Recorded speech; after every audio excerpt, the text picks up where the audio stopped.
কর্মপরিকল্পনা চূড়ান্ত করার দিকে যাচ্ছি।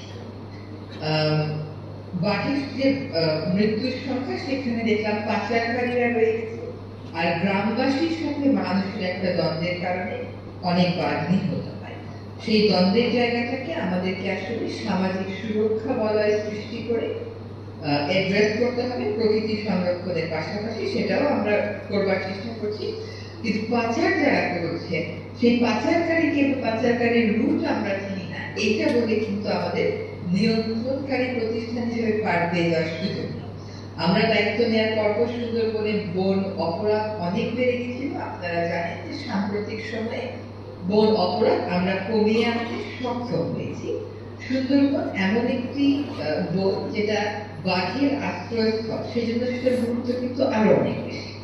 সেজন্য সুন্দরবনে কারা কাজ করছে, সরকারি কারা কাজ করছে, স্বেচ্ছাসেবক কারা কাজ করছে, অন্য সংস্থার কি ভূমিকা, যেমন কোস্ট গার্ডের কি ভূমিকা হবে, এই সমস্ত কিছুই আমাদেরকে ঠিক করতে হবে। একই সাথে আবার প্রথমত যারা জীবিকা অর্জন করে তাদের জীবিকা অর্জনের সুযোগটা কিন্তু সীমিত রাখা যাচ্ছে।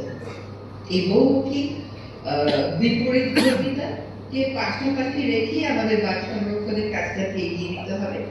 বাঘের জীবনের বিরুদ্ধে যারা অপরাধ করে সেই চোরা কারবারের বিরুদ্ধে তাদের তালিকা করে আমাদেরকে ব্যবস্থা গ্রহণ করতে হবে। আরেকটা হচ্ছে, আমি দেখলাম 9টি মামলা পেন্ডিং আছে। এই মামলাগুলো তো পেন্ডিং থাকার কোনো কারণ নেই, বহু আগের মামলা। এগুলো আমাদেরকে শেষ করবার উদ্যোগ গ্রহণ করতে হবে। আমরা আমাদের বক্তব্য এমনভাবে আদালতের সামনে রাখি যাতে করে কোনোভাবেই অপরাধী আর পার পেয়ে না পারে। আমরা যদি পাচারকারীর বিরুদ্ধে সত্যিকার অর্থে সর্বশক্তি দেখাতে পারি, তাহলে পাচারকারীর সংখ্যা কিন্তু এত হওয়ার কথা ছিল না। আমরা হচ্ছে সর্বশক্তি নিয়ে তাদের বিরুদ্ধে নামিনি, এখন আমাদেরকে সর্বশক্তি নিয়ে তাদের বিরুদ্ধে নামতে হবে। বাঘ হচ্ছে আমাদের আবেগের জায়গা, বাঘ হচ্ছে আমাদের ঐতিহ্যের জায়গা, এবং বিশ্ব সম্প্রদায়ের একটি দেশ হিসাবে বিশ্বে বাঘের বেঁচে থাকা না থাকা বাংলাদেশ কি করছে তার উপরেও কিন্তু অনেকটা নির্ভর করে। সুতরাং এই বৈশ্বিক দায়িত্বের জায়গা কিন্তু আমাদেরকে আরো অনেক বেশি সংকল্পবদ্ধ হতে হবে, এবং আমাদের কাজগুলো লোকেদের দেখতে পারে সুফল, যেটা আমরা অল্প পাচ্ছি, অল্প বাঘের সংখ্যা বাড়ছে, আরো বেশি যাতে বাড়াতে পারে সেভাবে কাজ করবার জন্য বন বিভাগের প্রতি আমার অনুরোধ এবং নির্দেশনা দুই রইল।